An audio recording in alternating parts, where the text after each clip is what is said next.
사도행전 2장 41절부터 42절의 말씀 함께 하나님의 말씀 합독하도록 하겠습니다. 그 말을 받은 사람들은 세례를 받음에 이날의 신도의 수가 3,000이나 더하더라. 그들이 사도의 가르침을 받아 서로 교제하고 떡을 떼며 오로지 기도하기를 힘쓰니라. 하나님의 말씀입니다. 1세기 교회 예배 이야기란 책이 있습니다. 이 책은 실제로 2000년 전에 초대교회 성도들이 어떻게 예배를 드렸는지를 이제 좀 역사적인 자료를 통해서 이것들을 이제 그 작가의 상상을 통해서 이런 모습으로 아마 당시의 사람들이 예배를 드렸을 거다라고 하면서 쓰여진 책입니다. 여기에 등장하는 주인공은 푸블리우스라는 로마 사람인데요. 이 사람은 참고로 비기독교인입니다. 그런데 어느 날 친구의 초청을 받고, 오늘날로 말한다면 목장 모임에, 교회의 한 모임에 초청을 받아서 어떻게 하나님을 예배했는지를 이 사람의 시선으로 그리고 있습니다. 푸블리우스는 자신이 참석한 모임에 대해서 다음과 같이 묘사를 하고 있습니다. 내 예상과는 아주 달랐지만 대체로 그날 저녁은 즐거웠다. 사람들 자체가 확실히 인상적이었다. 그뿐이 아니었다. 그들이 어떤 예절을 무시할지, 또 어떤 신조를 고수할지, 광신에 빠져 있지는 않을지 걱정이 많았었다. 왜냐하면 불신자의 모습으로 이제 교회 공동체 모임에 처음 참석하는 것이기 때문입니다.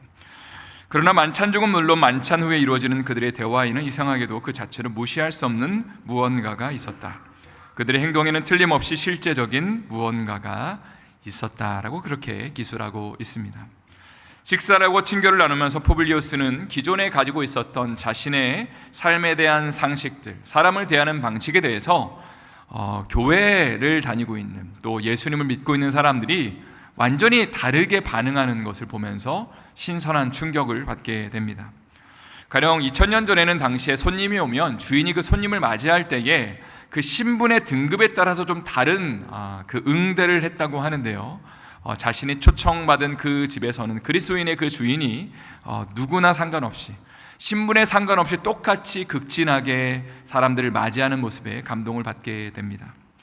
또 당시에는 종과 주인이 함께 식사를 하지 않는 것이 일상적이고 상식적인 일이었는데, 그 모임에서는 종과 주인이 함께 만찬을 나누게 되죠. 또 자기 자신을 가장 높은 자리인 상석에 앉히는 것에 푸블리우스가 좀 충격을 받게 되고요. 신분을 초월해서 이야기를 나누고 자유롭게 토론하는 모습에도 역시 신선한 충격을 받게 됩니다. 이러한 공동체 모임에 참석하는 가운데 이런 질문을 던지는 것이죠. 도대체 이 사람들은 어떤 사람들이길래 이러한 삶을 살아가고 있는가? 그리고 이 사람들이 무엇을 믿고 있는지는 잘 모르겠지만 뭔가 알 수 없는 매력이 있고 참 이 사람들의 삶에 깊이가 있다는 것을 느끼게 됩니다. 오늘 말씀의 제목은 초대교회 성령 충만한 공동체입니다. 우리가 그동안의 말씀을 조금만 복습을 해본다면, 예수님께서 죽으시고 부활하신 다음에 승천하시기 전에 이런 말씀을 하셨죠. 아버지께서 약속하신 것을 보내주실 때까지 예루살렘을 떠나지 말고 기다리라 말씀하셨습니다. 제자들은 약 10일 정도를 기도하게 됐고, 그리고 거기서 성령이 임하게 됩니다. 오순절날 성령이 임하게 되고, 그리고 베드로가 예수님을 증거하게 됩니다. 그때에 몇 명이 회개를 했냐면 3,000명이 회개를 하였다고 성경은 기록하고 있습니다. 한번 이때의 모습을 여러분 상상해 보십시오. 마가의 다락방에 120명의 사람들이 믿는 자의 전부처럼 보였는데 3,000명이 회개하니까 이제 몇 명이 된 거예요? 예수님 믿는 사람들이 3,120명이 되었습니다. 그러니까 굉장히 커다란 공동체가 형성되었고, 그리고 예수님을 믿는 사람들이 이제 형성이 되었습니다. 이 공동체의 모습이 과연 어땠는지, 성령의 충만함을 받은 사람들의 모습이 어떠했는지를 오늘 본문은 4가지로 우리에게 보여주고 묘사하고 있는 것입니다. 첫 번째는 배우는 교회였다. 저를 한번 따라하도록 하겠습니다. 배우는 교회. 존 스토트는 이런 말을 하였습니다. 교회 안에 성령이 임재하신 증거로서 누가가 제일 먼저 언급하고 있는 것은 그들은 사도의 가르침을 받는 일에 힘썼다는 것이다. 우리는 이 새로운 회심자들이 그들의 지성을 멸시하거나 신비적인 체험을 즐기고 있지 않았음을 주목하게 된다라고 그렇게 기술을 하고 있습니다. 우리는 흔히 성령 충만하면 왠지 모르게 목소리가 좀 변하고, 저처럼요, 신령하게 할렐루야 이렇게 집사님 기도 많이 하십니까? 이렇게 목소리가 변하고 뭔가 좀 교회에서 열심히 기도만 하는 그런 모습을 상상을 하는데, 그러나 하나님의 말씀은 성령 충만한 사람들의 첫 번째 반응은 하나님의 말씀을 배우기에 힘썼다, 사도의 가르침을 받는 것에 힘썼다고 그렇게 기록하고 있는 것입니다. 42절 말씀을 한번 다 같이 읽어보도록 하겠습니다. 한번 읽겠습니다. 그들이 사도의 가르침을 받아 서로 교제하고 떡을 떼며 오로지 기도하기를 힘쓰니라. 맨 마지막에 힘쓰니라 라는 단어가 나오는데요, 우스갯소리로 어렸을 때에 이런 넌센스 퀴즈를 서로 나누면서 재미를 나눴던 기억이 있습니다. 도서실과 화장실의 공통점이 무엇이냐? 학문을 넓히고 학문에 힘을 쓰고 학문을 닦는다, 이런 농담을 주고받았던, 이게 좀 너무 자극적이죠. 근데 그래서 설교에 좀 방해가 되지 않았으면 좋겠습니다. 다시 오늘 본문으로 돌아온다면 초대교회 성도들은 몇 가지의 힘을 썼는데 그 중에 첫 번째가 가르침을 받는데 힘을 썼다라고 그렇게 기록하고 있습니다. 여러분 한번 이런 생각을 해보십시오. 예수님을 믿는 사람이 이제 3,000명 이상이 되었습니다. 그 3,000명의 사람들은 처음 복음을 듣고 난 다음에 평생을 유대인으로 살다가 이제 예수 믿는 사람으로 결단을 하게 되었죠. 그러면 이제 질문이 생기는 거죠. 예수 믿는 삶은 과연 어떤 건가요? 어떻게 사는 것이 예수 믿는 삶이죠? 예수님을 따르는 삶이죠? 또 여러 삶의 문제들 앞에서 이럴 때는 어떻게 해야 되죠? 이럴 때는 어떻게 반응해야 되죠? 라고 질문을 하기 시작했고요, 거기에 대해서 사람들은 사도의 가르침을 받는데 힘을 썼다라고 성경은 기록하고 있습니다. 베드로전서 2장 2절 말씀 한번 또 다 같이 읽어보도록 하겠습니다. 시작. 갓난아기들 같이 순전하고 신령한 젖을 사모하라. 이는 그로 말미암아 너희로 구원에 이르도록 자라게 하려 함이라. 여기 보니까 갓난아기가 그 엄마의 젖을 힘차게 빨아들이는 것처럼 그렇게 신령한 젖을, 순전한 젖을 사모하라 라고 되어 있습니다. 저희 어머니께서 이런 말씀을 자주 하셨던 것 같아요. 제가 어렸을 때, 아주 갓난아기 때 얼마나 토실토실하고 예뻤는지 모르겠다, 또 엄마의 젖을 얼마나 힘차게 빨아댔는지 모르겠다라고 말씀을 자주 하셨는데, 저의 입장에서는 엄마의 젖을 어떻게 빠는지를 배운 적은 한 번도 없습니다. 그러나 의례히 건강한 아이는 엄마의 젖을 힘차게 빠는 것을 우리는 상상할 수 있습니다. 마찬가지로 우리가 예수님을 믿고 거듭났다면, 생명이 우리의 삶에 있게 된다면 당연한 우리의 삶에 일어나는 반응은 영의 양식, 하나님의 말씀을 사모하게 된다는 것이죠. 그래서 베드로전서 2장 2절 말씀처럼 갓난아이들 같이 순전하고 신령한 젖인 하나님의 말씀을 사모해라. 그리고 그 안에서 구원에 이르도록이라고 되어 있는데, 구원 안에서 온전히 자라가라 라고 그렇게 우리에게 명령하고 있는 것입니다. 성도 여러분, 간단한 적용을 우리가 한번 해보자면 2024년에는 하나님의 말씀을 우리가 사모하고 배우는 것의 의미로 좀 큐티를 모든 성도들이 힘을 써서 하였으면 좋겠습니다. 매월 1일이 되면 큐티 책이 이제 큐티 무인 테이블에 올려지게 되는데, 제가 이제 오고 가면서 얼마나 성도님들이 이 큐티 책을 구입해 가셨는지를 제가 주목해서 보게 됩니다. 그래서 어쩔 때는 금방 없어지고, 어쩔 때는 아직 10권이 남았네, 아직 5권이 남았네, 또 제가 이렇게 유심히 볼 때가 있는데요, 우리가 큐티 책만 열심히 사는 것뿐만이 아니라 하나님의 말씀을 정말 묵상하고, 또 우리의 삶 가운데 은혜를 사모한다는 것은, 그리고 우리가 예수님을 온전히 따른다는 것은 삶의 문제와 이슈가 있을 때마다 아침마다 하나님의 말씀을 펴서, 하나님 오늘은 저에게 무슨 말씀을 하길 원하세요? 하나님, 제가 이런 문제가 있는데 주님 나에게 말씀해 주세요 라고 고백하면서 그 말씀을 가까이 하는 것을 의미합니다. 2024년 가운데 우리 모든 성도들이 하나님의 말씀을 사모하고 또 큐티를 매일매일 할 수 있는 그런 한 해가 될 수 있기를 예수님의 이름으로 축원드립니다. 성령 충만한 초대교회 공동체가 두 번째로 했던 일은 서로 사랑하며 교제하였다는 것입니다. 저를 한번 따라하도록 하겠습니다. 서로 사랑하며 교제하는 교회. 42절 말씀을 제가 다시 한번 읽어드리도록 하겠습니다. 그들이 사도의 가르침을 받아 서로 교제하고 떡을 떼며 오로지 기도하기를 힘쓰니라. 두 번째로 그들이 힘썼던 것은 서로 교제하는 일이었습니다. 이 교제라는 헬라어 단어는 우리가 너무나 잘 알고 있는 코이노니아라는 단어입니다. 혹시 사치기 사사포라는 여러분 게임을 아시는지 모르겠습니다. 저는 저희 윗세대가 교회에서 이런 게임을 했다는 얘기를 많이 들었지만 제가 실제로 사치기 사사포를 한 적은 한 번도 없습니다. 저희 때는 007빵 그런 게임 아시나요? 007빵 으악 뭐 이런 게임이 있습니다. 혹은 369 뭐 이런 게임을 즐겼는데요.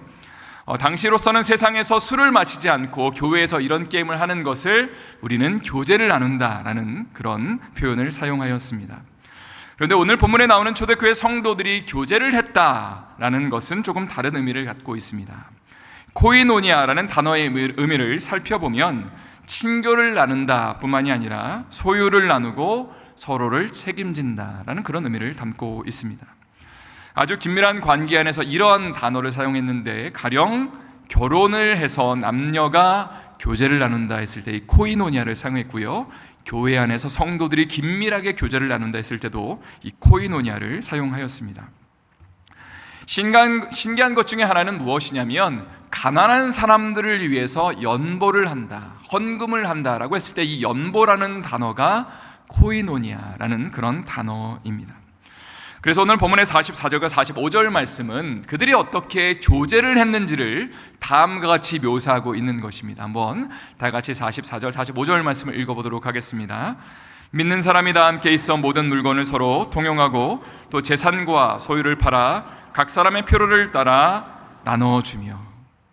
이것은 성도들이 어떻게 교제를 했는지를 묘사하는데 그 교제의 모습이 무엇이냐? 그냥 단순히 하나님의 말씀을 나누고 친목을 나누는 것으로 끝나는 것이 아니라 모든 물건을 서로 통용하고 자신의 것을 나누어 주는 것을 성경은 교제를 나누었다, 코이노니아를 나누었다라고 그렇게 묘사하고 있는 것입니다. 존 스토터 목사님은 여기서 중요한 개념이 하나 등장하는데 바로 자발성이라는 개념이다. 다시 말해 자신의 것을 누군가와 나누는데 모든 성도들이 자원함으로 기쁜 마음으로 이것을 감당했다. 왜냐하면 예수님을 믿은 그 은혜가 너무나 커서 2000년 전에 성도들 가운데는 자원하는 마음으로 주님이 나를 사랑하신 것처럼 자신의 것을 나누신 것처럼 나도 나의 것을 나눕니다 고백하면서 기쁨으로 자기의 소유를 나누는 성도들이 많이 있었다는 것입니다. 최근에 참으로 감사한 소식이 하나 있는데요, 몇몇 우리 권사님들도 안수 집사님께서 올해는 친교부로 좀 봉사를 하시겠다고 자원을 해주셨다는 이야기를 들었습니다. 사실 부엌에서 식당에서 봉사하는 게 여러분 참 어려운 일이잖아요. 그리고 열심히 일을 해도 막 이렇게 사람들이 칭찬해주고 격려해주는 것보다는 좀 이렇게 불평의 말을 또 한두 마디 할 때는 굉장히 속상합니다. 근데 올해는 몇몇 분들이 기쁨으로 자원함으로 이렇게 섬기기로 하셨다는 말에 참 격려가 되고 제가 참 기뻤습니다. 사실 왜 이렇게 자원하시냐고 힘든데라고 묻는다면 제가 묻지는 않았지만 아마 이렇게 대답하실 것 같아요. 예, 받은 은혜가 너무 커서요. 하나님이 부어주신 그 축복이 너무나 커서, 그 사랑이 너무나 커서 저도 이렇게 섬기며 봉사합니다 라고 아마 대답하시지 않을까라는 생각을 하게 됩니다. 여러분, 올해에 혹시라도 친교실 안에서 좀 자주 보이시는 분들이 계시다면, 또 뭐 주차 봉사를 하시거나 좀 어려운 일을 자원함을 하시는 분들이 계시다면 보이면요, 여러분 많이 격려해 주시고 너무 감사하다고, 너무 오늘 맛있었다고, 어쩜 그렇게 또 주차 봉사를 참 이렇게 잘 이렇게 질서 있게 하시냐고 하면서 칭찬을 또 많이 해주시는 우리의 삶이 되었으면 좋겠습니다. 성령 충만한 공동체의 세 번째 특징은 예배하는 교회입니다. 저를 한번 따라하겠습니다. 예배하는 교회. 오늘 본문의 42절 말씀을 한번 다 같이 또 읽어보도록 하겠습니다. 시작. 그들이 사도의 가르침을 받아 서로 교제하고 떡을 떼며 오로지 기도하기를 힘쓰니라. 여기 보니까 떡을 뗀다라는 표현이 나오는데 그냥 단순히 떡을 떼면서 밥을 먹었다가 아니라 예수님의 몸을 떼는 성만찬에 참여했다라는 의미를 담고 있습니다. 떡을 떼었다. 그리고 함께 기도하였다. 바로 초대교회 공동체가 하나님을 예배하는 모습을 지금 그리고 있는 것입니다. 사도행전 2장 46절에는 당시의 공동체가 구체적으로 어떻게 예배했는지를 묘사하고 있는데 제가 한번 읽어드리겠습니다. 날마다 마음을 같이하여 성전에 모이기를 힘쓰고 집에서 떡을 떼며 기쁨과 순전한 마음으로 음식을 먹고. 두 가지 형태의 모임을 갖추고 있는 것 같습니다. 첫 번째는 성전에 모이기를 힘썼다라고 되어 있죠. 오늘날로 말한다면 교회에 모여서 드리는 공예배를 가리키는 것 같습니다. 두 번째는 집에서 떡을 떼었다. 집에서 만찬을 나누며 함께 음식을 먹었다. 이것은 우리가 집에서, 가정에서 갖고 있는 목장 모임을 가리키는 것 같습니다. 첫 번째 모임은 좀 공식적인 모임인 것 같습니다. 예배 순서가 정해져 있고 정해진 틀이 있고 몇 시에 시작해서 몇 시에 끝내는 그런 나름대로의 규칙이 정해져 있는 모임입니다. 그러나 목장 모임은 조금은 자유로운 틀 안에서 우리가 모임을 갖고 있죠. 존 스토트 목사님은 이런 표현을 쓰는 것이 참 와닿습니다. 공식적인 것과 비공식적인 것이 잘 밸런스를 맞출 때에 은혜가 충만할 수 있다.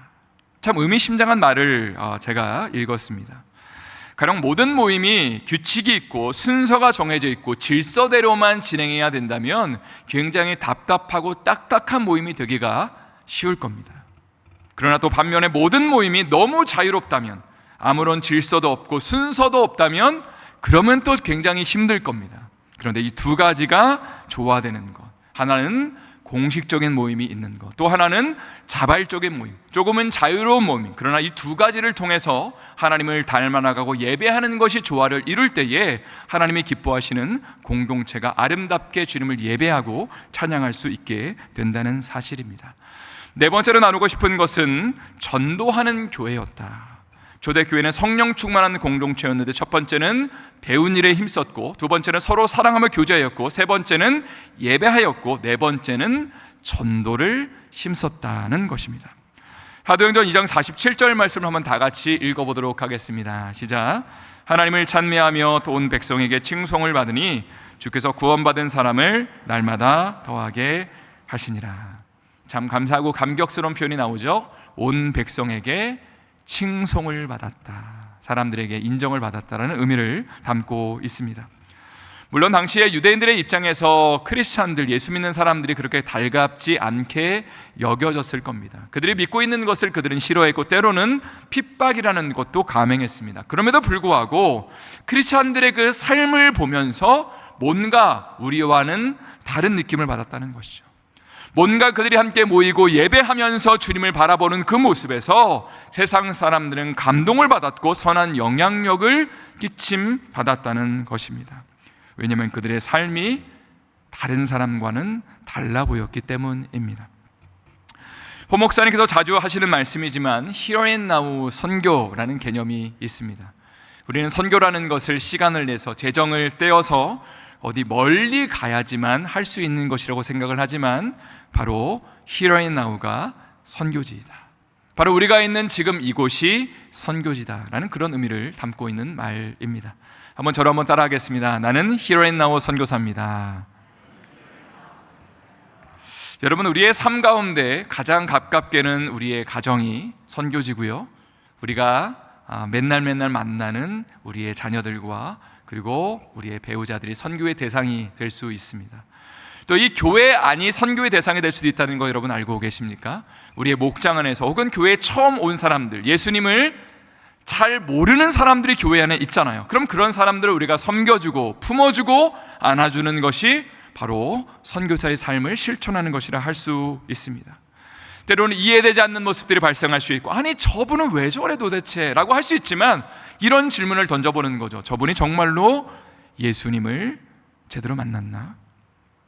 제대로 만나지 못했다고 생각한다면 우리가 품어주고 때로는 기다려주고 인내해주면서 안아주면서 같이 예수님을 닮아 나가는 것이 필요합니다. 또 우리가 매일 일하는 그 직장에서, 일터에서 우리가 만나는 모든 사람들이 선교의 대상이 될 수 있는 것입니다. 마지막으로 책을 하나 소개하고 오늘 말씀을 마무리하기를 원하는데요, 초대교회 인내의 발효라는 책입니다. 책 제목이 좀 이상하죠? 원래는 영어 책인데 이거를 한국말로 번역을 하려고 하다 보니까 이렇게 번역이 되었습니다. 영어로 제가 이 책을 읽었는데 영어를 잘 못하기 때문에 끙끙대면서, 그런데 너무 은혜가 돼서 이 책을 끝까지 읽었던 기억이 있습니다. 이 책에서는 이런 질문을 던집니다. 초대교회는 어떻게 해서 폭발적인 성장을 경험할 수 있었는가? 우리가 잘 알고 있는 것처럼 당시의 사회는 이 책의 표현대로라면 크리스찬이 되는 것이 우리가 누리고 있는 특권을 박탈당하는 것을 의미했다, 그리고 사회에서 왕따가 되는 것을 의미했다라고 이 책은 기술하고 있습니다. 그러니까 오늘날처럼 정말로 나 은혜 받았어, 교회 다니니까 너무 좋아, 이런 차원의 신앙이 아니었다는 것이요. 2000년 전에는 예수님을 믿는다는 것이 사회적인 특권을 박탈당하는 일들, 혹은 집에서 쫓겨남을 당하고, 혹은 직업을 잃어버릴 수 있는, 죽음을 불사할 수도 있는 일이었습니다. 그런데 이런 사회적인 공동체 분위기 속에서 어떻게 폭발적인 성장을 초대교회는 이룰 수 있는가를 이 책은 질문합니다. 그리고 이 책의 저자는 이런 말을 합니다. 초대교회 성도들은 복음을 전하는 전략이나 특별한 방법을 갖고 있지 않았습니다. 그런데 오히려 그들의 삶의 방식들, 그들이 주님을 따라가고 예배하고 그들이 어떤 것들을 믿고 있는지에 대한 어떤 그 삶의 고백과 그들의 삶의 모습이 세상 사람들 가운데 신선한 충격을 줬다는 거죠. 아니 도대체 뭐지 저 사람들은? 아니 도대체 저 사람들은 왜 저렇게 살지라는 그런 질문을 던지게 만들었다는 것입니다. 그럼 어떤 삶을 보여줬을까요?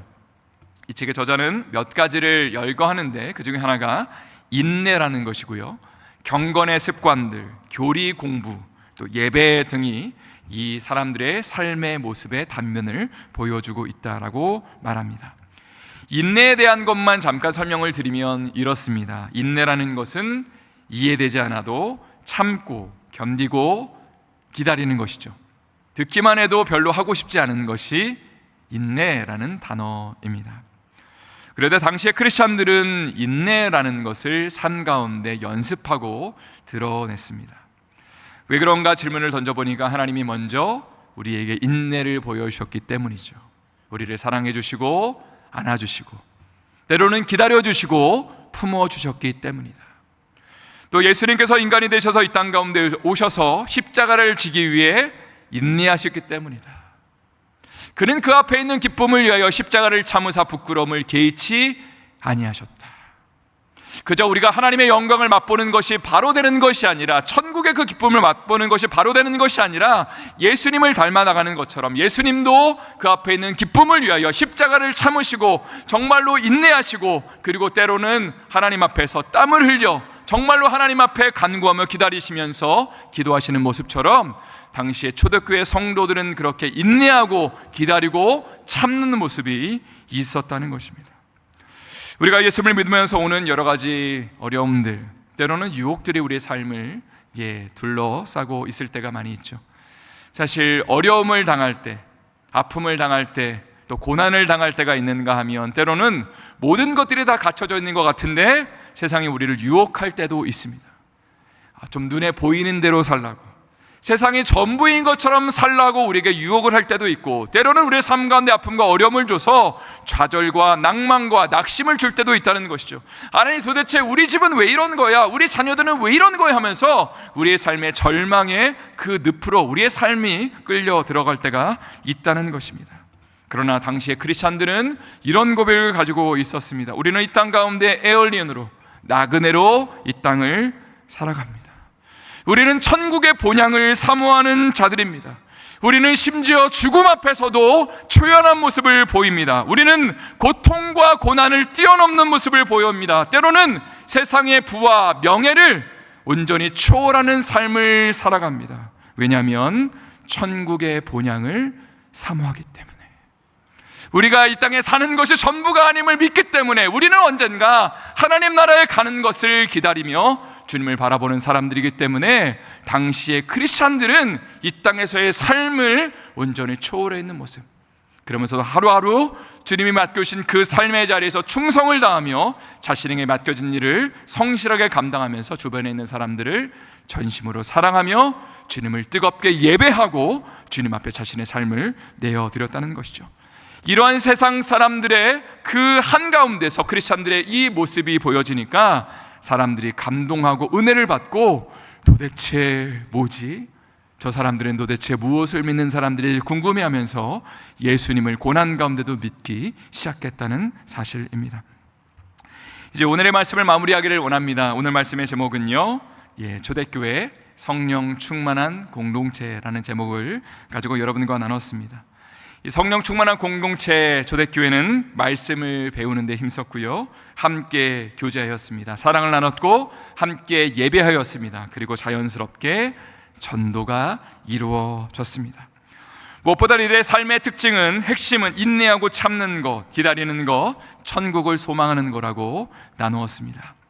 우리가 21일을 기도하면서 가장 크게 기도하는 것은 사실 두 가지죠. 우리의 기도가 빨리 좀 응답되는 것, 삶에 좀 답답한 문제들이 해결 받는 것, 또 성령 충만을 받는 것을 소망할 것입니다. 그러나 초대교회 성도들은 성령의 충만함을 받았을 때에 그들은 인내하고 참고 기다리는 삶을 실천하였다는 것을 여러분 기억하십시오. 때로는 우리의 기도 제목이 당장 응답되지 않을지라도 하나님께서 우리의 믿음의 눈을 열어주셔서 주님을 더욱더 사랑하게 만드시고, 때로는 고난과 아픔 속에서도 천국을 소망하게 만드시고 주님을 더 뜨겁게 사랑하게 만들어 가시는 그 하나님의 그 섭리와 그 은혜 가운데 오늘도 우리의 삶을 맡기며 주님이 우리의 삶의 주님임을 고백하며 왕이심을 고백하며 내가 탄 배의 주인이 예수 그리스도라면 이 배가 풍랑 가운데 휩싸일지라도 주님, 나는 두려워하지 않겠습니다.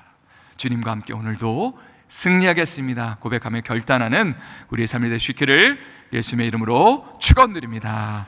다시 한번 예수님의 이름으로 축원드립니다.